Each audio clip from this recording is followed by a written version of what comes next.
कि जन की गत निज बात रे देव ही लखे न कोई। एक संतों की गति, दूसरी परमात्मा की गति। देह स्थूल न रूप के, घर गावन काया। देह स्थूल न रूप के, घर गावन काया। किस विध मेला कीजिए, त्रिभुवन पतराया। किस विध मेला कीजिए, त्रिभुवन पतराया।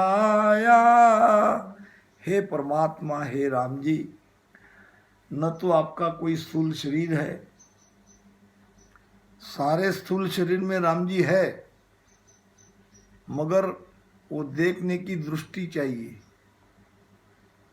राम कहाँ नहीं है, प्रश्न तो ये होना चाहिए। एक जगह यूपी में गया, प्रश्न पूछा एक लड़के ने, महाराज परमात्मा कहाँ है? मैंने कहा बेटा तेरा प्रश्न ही गलत है। क्या गलत है? मैंने सीधा सीधा प्रश्न किया है, परमात्मा कहाँ है? मैंने कहा आपका प्रश्न ही गलत है। प्रश्न ये होना चाहिए परमात्मा कहाँ नहीं है, परमात्मा कहाँ नहीं है, प्रश्न तो ये होना चाहिए। अब आपके प्रश्न का जवाब क्या दूं? जबकि तू बोल रहा है, तू चल रहा है, तू हिल रहा है, तू खा रहा है, तू पी रहा है, सब उसी के भरोसे तो कर रहा है। वो दृष्टा है, क्योंकि वो सब भीतर से देख रहा है। उसके बिना हमारा कोई कार्य होता नहीं है। और इतना प्रत्यक्ष प्रमाण होने के बावजूद तू ये प्रश्न पूछ रहा है परमात्मा कहाँ नहीं है, जबकि तू अपने भीतर नहीं देख रहा है। परमात्मा हर जगह है, मगर ये चर्म चक्षु से उसे हम देख नहीं सकते। अगर परमात्मा को इस चर्म चक्षु से देखना है तो संतों को परमात्मा समझकर उसमें परमात्मा को देखो। गुरु महाराज ने कहा भी है कि घट भीतर दर्शन देवु मम मूरत निराकार। घट के अंदर जो शब्द के रूप में हमको अनुभव आता है वो परमात्मा का निराकार स्वरूप है, क्योंकि ये दोनों आपको परमात्मा तक पहुंचा रहे। एक शब्द, दूसरा सदगुरु। बाहर गुरु उपदेश दे सो मेरो आकार। जो परमात्मा के भेद के बारे में आपको ज्ञान दे रहा है, केवल दे नहीं रहा है, वहां तक पहुंचने में आपकी सहायता कर रहा है, उसे तुम परमात्मा समझो। परमात्मा के ये दो स्वरूप है। महाराज कहते हैं, सरगुण सेवा गुराजिरी महिमा। सरगुण सेवा गुराजिरी महिमा। ब्रह्म सबद मन साधो रे। ब्रह्म सबद मन साधो रे। कैसु राम भगत यो साची। कैसु राम भगत यो साची। काया खोजा हरि लादो रे। काया खोजा हरि लादो रे। सरगुण यानी सगुण और निर्गुण और सत्स्वरूप तीनों भक्ति यही है। अगर सगुण भक्ति ही आपको करनी है तो पत्थर को पूजो मत, पाहन से वे हरि मिले, सो सरगुण सेवा नाय। वो सगुण भक्ति नहीं है, वो तो आप जड़ की पूजा कर रहे हो, चेतन आप हो। और आप ही जिस मंदिर को बनाते हो, जिस मंदिर में आप मूर्ति की प्राण प्रतिष्ठा करते हो, जो जड़ है वास्तव में, और उसके सामने झुक के प्रणाम करके उसी को मानते हो, वो क्या जवाब देगी? वो तो बेचारी जड़ है। तो जब तक समझ नहीं है तब तक हम पूजा करते हैं, सब ही करते हैं। समझ आने के बाद हम नहीं करेंगे। जैसे कि बच्चा जब छोटा होता है तो खेलता है, ऐसा खेलता है कि उसमें सुध बुध भूल जाता है। माँ को जबरदस्ती उठाना पड़ता है उस खेल से, अरे बेटा भोजन कर, काफी देर से तू खेल रहा है। गुड्डा गुड्डी का खेल करता है, दोनों की शादी करता है, बर्तन लेता है, बर्तन में भोजन प्रसाद झूठ झूठ का बनाता है, सब खाते हैं, पीते हैं, मौज करते हैं, आनंद लेते हैं। वही बच्चा जब बड़ा हो जाता है तो क्या गुड्डा गुड्डी का खेल खेलेगा? नहीं। क्यों नहीं खेलेगा? समझ आएगा। समय आ गया, अनुभव आ गया, समझ आ गई, ज्ञान बढ़ गया। हमारे संत मोहनदास जी महाराज हमेशा एक दृष्टांत देते थे। प्रभाकर को पता है कि दो मित्र थे, सुनार थे, दोनों पार्टनर बनके पार्टनरशिप में सोने चांदी की दुकान उन्होंने लगाई। दुकान काफी चली। ऐसे कुछ बरस बीतने के बाद एक पार्टनर की मृत्यु हो गई। अब मृत्यु होने के बाद उसका हिस्सा उसे दे दिया गया, उसकी पत्नी को, क्योंकि पत्नी थोड़ी अब दुकान चलाएगी। अब जो भी पैसा दुकान से आया था उससे कुछ बरस तक गुजारा हुआ। एक दिन 12-13 साल का उसका लड़का था जो मर गया। उस सुनार की पत्नी ने अपने बच्चे को कहा, बेटा तुम्हारे पिताजी ने अलमारी में एक डिब्बी के अंदर में कुछ बहुमूल्य वस्तु सुरक्षित रखी है। आज हमारे पास घर चलाने के लिए पैसा नहीं है, तो मैं तुम्हें अलमारी में से वो डिब्बी निकाल के देती हूँ। तुम जाओ तुम्हारे पिताजी के पार्टनर के पास और इस वस्तु को गिरवी रखो और उसके पूछो कि हमें पैसे की बहुत अड़चन है और ये वस्तु रख के कुछ पैसा हमें दे दो। बच्चा गया जैसे माँ ने कहा था। वो तिजोरी में से वो डिब्बा निकाल के वो बच्चा अपने पिताजी के उस पार्टनर के पास लेके गया। पार्टनर जानता था उस बच्चे को, उसके पिताजी को, वो तो उसका अपना पार्टनर था। जब उसके पास वो वस्तु गिरवी लाने के लिए लाया गया तो वो समझ गया कि मेरे पार्टनर का परिवार दुविधा में है, परेशान है, दुखी है, इसकी मदद करनी चाहिए। उसने कहा, बेटा ये वस्तु जहाँ तुम रखी हो वहीं हिफाजत से रख दो, ये पैसा ले लो, पैसा अपनी माँ के पास दे दो और कल से तुम यहाँ दुकान में आ जाओ काम करने के लिए। तुम्हारे पिताजी नहीं रहे तो क्या है, मेरे भी तुम बेटे जैसे ही हो, जैसा अभी गुरुजी ने कहा था।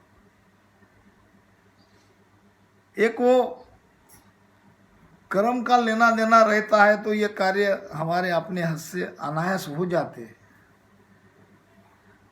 इसमें न कोई हमारा कर्ता भाव रहता है, वो कराने वाला करा लेता है। यही हुआ। बेटा धीरे धीरे अपने पिताजी के पार्टनर के पास सोने चांदी का काम करने लगा। कुछ वर्षों में वो निपुण हो गया, ट्रेन हो गया। 17-18 साल होने का बाद अब उसको अच्छी समझ आ गई।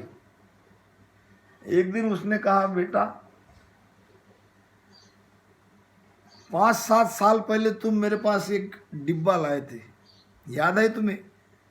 तो उसने कहा, हाँ चाचा जी याद तो है, जरा लेके आओ आज मुझे उसकी ज़रूरत है।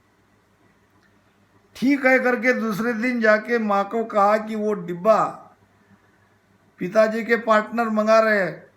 माताजी ने खुशी खुशी तिजोरी में से निकाल के हिफाजत से वो डिब्बा बच्चे के हाथ में दे दिया। अब वो बच्चा पहले जैसा नादान नहीं था, अब वो समझ आ गई थी, उसको उस क्षेत्र का ज्ञान उसे मिला था। सहज स्वभाव से उसने डिब्बा खोला, डिब्बा खोलते ही फेंक दिया। डिब्बा खोलते ही उसमें जो वस्तु थी उस वस्तु को फेंक दिया। माँ ने कहा, अरे अरे अरे ये तू क्या कर रहा है? पिताजी ने बड़ी हिफाजत से इस वस्तु को रखा है आज तक, और मैंने भी संभाल के रखा है, और तुम उसे फेंक आए हो, ऐसा क्यों? माँ ने कहा, माताजी चिंता मत करो, तुम जो समझ रही है वैसा कुछ नहीं है, न वो कोई हीरे है न कोई मोती है, वो तो केवल कांच के टुकड़े हैं। आज तक जिसको संभाल के रखा था, एकाएक उसके प्रति कीमत उसकी कम हो गई, क्योंकि ज्ञान आ गया। सगुण भक्ति करने में कोई बाधा नहीं है, मगर ये भाव रखो, क्या सचमुच हमको परमात्मा को पाना है? तो सगुण भक्ति करते करते सच्ची सगुण भक्ति कहाँ है उसकी खोज करनी चाहिए। और संतों ने कहा है, सगुण निर्गुण और सत्स्वरूप की भक्ति हमारे अंदर ही है। बोलतड़ो सो निर्गुण कहिए, सरगुण काया खांदो रे। बोलतड़ो सो निर्गुण कहिए, सरगुण काया खांदो रे। के सुख राम भगत यो साची, काया खोजा हरि लादोए। सरगुण निर्गुण ये सच प्राणी, और सकल भ्रम बांधो रे। यह है सगुण। सगुण शरीर में जो निर्गुण परमात्मा बोल रहा है, परमात्मा कहाँ है? मेरे शरीर के अंदर में अभी इस वक्त वो बोल रहा है, आपके शरीर के अंदर अभी वो सुन रहा है। सुनने वाला भी वही है, बोलने वाला भी वही है। वो है निर्गुण परमात्मा जो सगुण शरीर में है। जब तक ये सगुण शरीर है तब तक उस निर्गुण परमात्मा को हम मिल सकते हैं। यही सच्ची सगुण और निर्गुण भक्ति है। और जब हम अपने स्वरूप में जाके मिल जाते हैं तो अपना ही स्वरूप सत है। सत्स्वरूप आनंद पद यानी हमारे स्वरूप में स्थित हो जाना, ये सब भीतर ही है। इतना सब कुछ होने के बाद भी अज्ञान के कारण, सत्संग न मिलने के कारण जगत को, संसार को इसकी जानकारी नहीं है। इसीलिए गुरु महाराज कह रहे हैं कि जन की गत निज बात रे, देवई लखे न कोई। जन की गति, जन का निज ज्ञान, देवता भी नहीं लख सकते। तो जगत कैसे लखेगा? जब देवता नहीं लख सकते तो जगत कैसे लखेगा? संसार कैसे लख सकता है? काजी पिंडत जीदकू याने गम नहीं होए, काजी को, पंडित को, सिद्ध को परमात्मा या ऐसे संत की गति को वो लग नहीं सकती, क्योंकि संत भी हमें हमारे जैसे ही दिखते हैं, बातचीत भी हमारे जैसे ही करते हैं, खाते हैं, पीते हैं, मगर उनकी सुरती रात दिन उस शब्द में लिप्त है। वो एक क्षण भी उसकी सुरती शब्द से अलग नहीं है, उसकी लिव अखंड लगी हुई है। इसीलिए महाराज ने कहा है, ये सब मेरी काया देखे, ये सब मेरी काया देखे, आत्म की चल भाई, ऐसी खबर किसी को नाही, बिछड़ रहत है नाही। जगत क्या देखता है?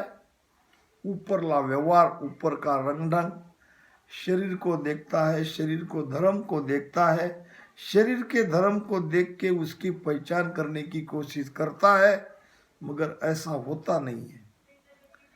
अंदर झांक नहीं सकते, बाहर बाहर से संत की परीक्षा हो नहीं सकती। आत्म की चल भाई, उसका ध्यान कहाँ है? उसकी आत्मा परमात्मा में मिली है कि नहीं मिली है, ये देखो।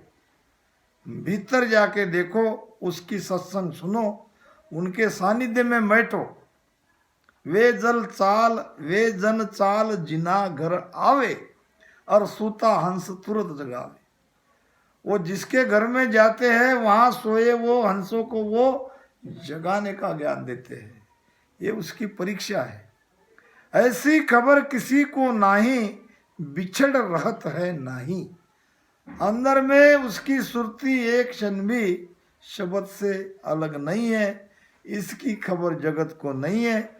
इसलिए काजी पिंडत सीध को याने गम नहीं होए। गम नाम जानकारी, नहीं समझ सकते। याने गम नहीं होय पीर तीर्थंकर भाया। पीरों को, तीर्थंकरों को, पीर कितने हैं प्रभाकर? पीर कितने हैं? 24। तीर्थंकर, तीर्थंकर भी 24, अवतार भी 24, पीर भी 24 है, तीर्थंकर भी 24 है, अवतार भी 24 है।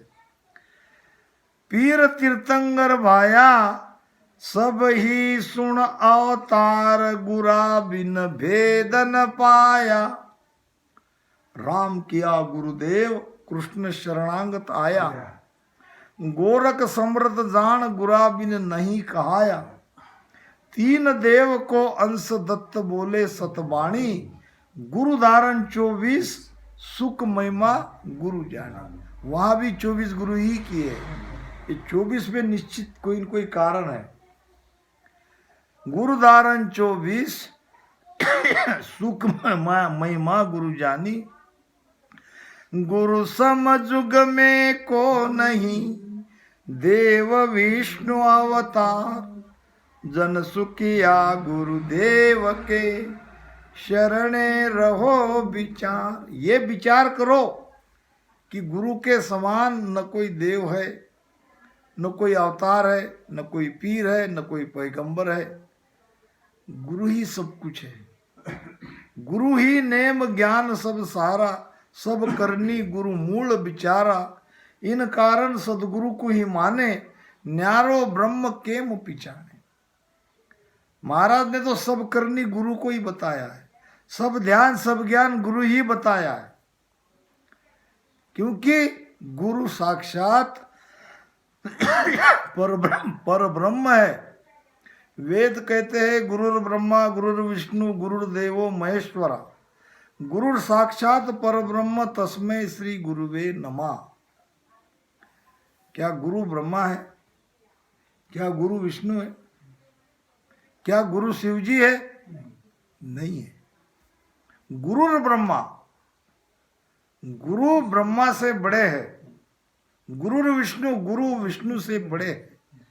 गुरुर्देवो महेश्वरा, गुरु भगवान शिव से भी बड़े हैं, शिव जी से भी बड़े हैं। फिर गुरु कौन है? गुरुर साक्षात परब्रह्म, साक्षात परमात्मा वो गुरुदेव है। ऐसा भाव धारण करके उनके शरण में रहना है। क्योंकि तीन काम के लिए तीन देवता उत्पन्न हुए, पैदा हुए। ब्रह्मा सिरजो रचन को, ब्रह्मा जी किसके लिए आए? रचना करने के लिए। विष्ण करत प्रतिपाल, भगवान विष्णु सृष्टि का पालन पोषण करते हैं। शिव को रचा संहार को, भगवान शिव जी संहार यानी बैलेंस करते हैं। संहारने का मतलब क्या? सूर्य सृष्टि का संहार नहीं करते, वो तो होन काल का काम है।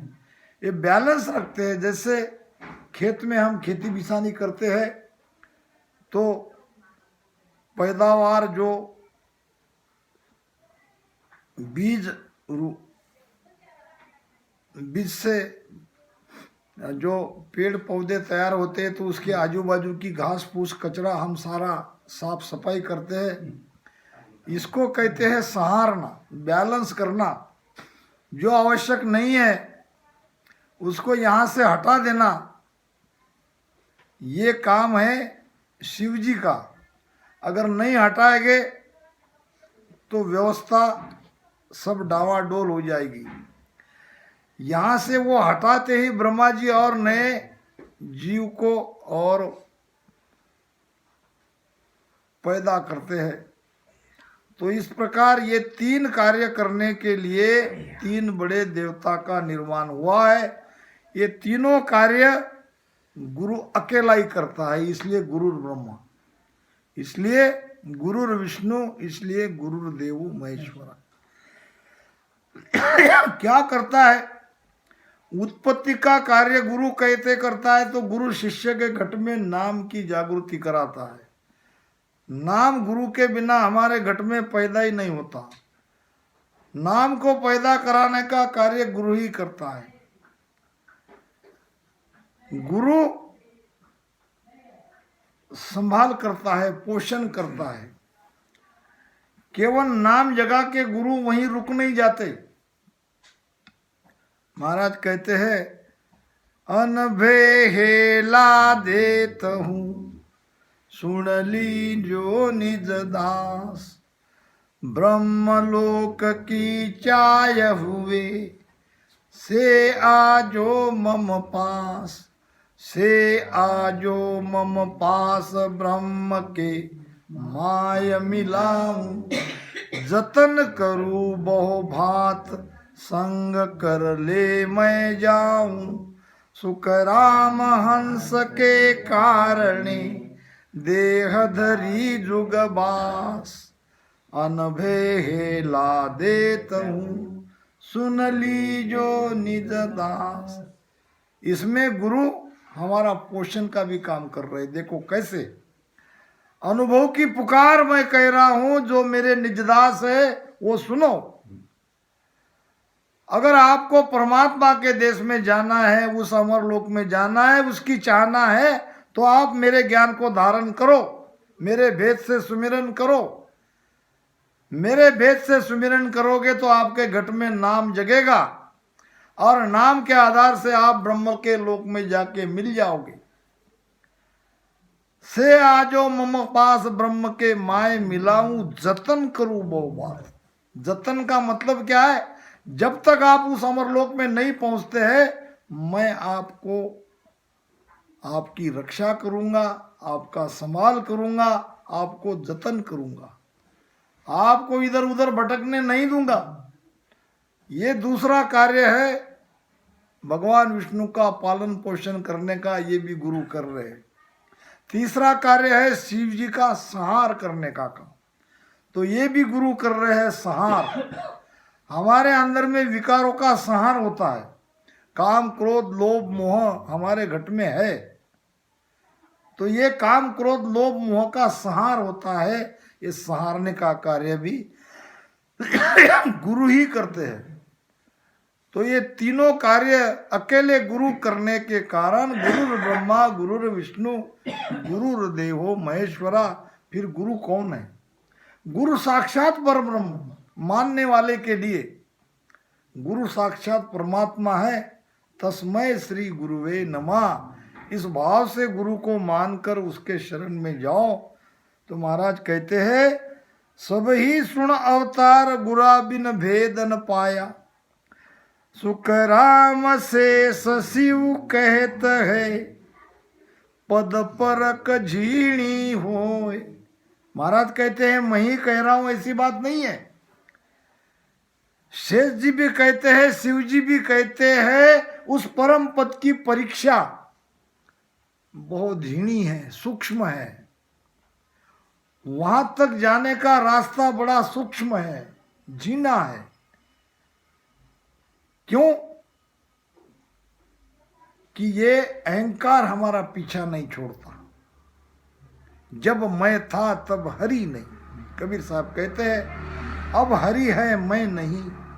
प्रेम गली अति सांकरी जाने जामे दो न समाई। बड़ा झीना है, बड़ा संकरा रास्ता है, छोटा रास्ता है, इसमें दो नहीं जा सकते।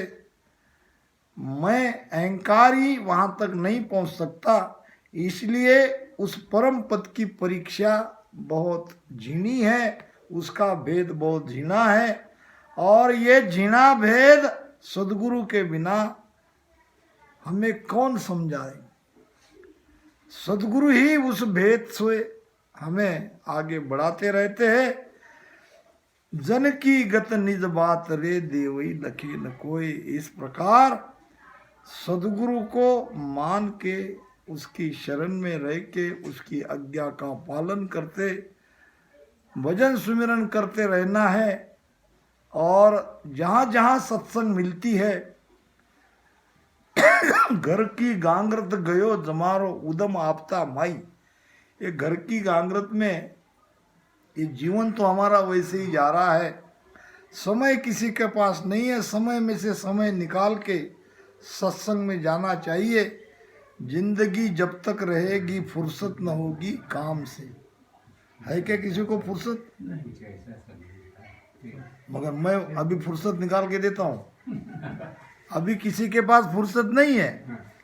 डॉक्टर ने अगर कहा कि आईसीयू में भर्ती होना है 15 दिन, तब कैसी मिल जाती है? सारा काम धाम वहीं के वहीं छोड़ जाते हैं। जीना सब चाहते हैं, मरने का डर है। क्या गुरु महाराज का ज्ञान ये तो काल का महाकाल है। काल को भी ये मिटा सकता है, काल से भी हमें छुड़ा सकता है। उस ज्ञान के लिए, उस सत्संग के लिए अगर हम समय निकालते हैं, भजन के लिए समय नहीं निकाल सकते हैं, तो इससे ज़्यादा क्या कह सकते हैं? जिंदगी जब तक न रहेगी फुर्सत न होगी काम से। कुछ समय ऐसा निकालो प्रेम कर लो राम से। जो भी हो, हमारे गुरुजी ने बड़े प्रेम से यहाँ आमंत्रित किया।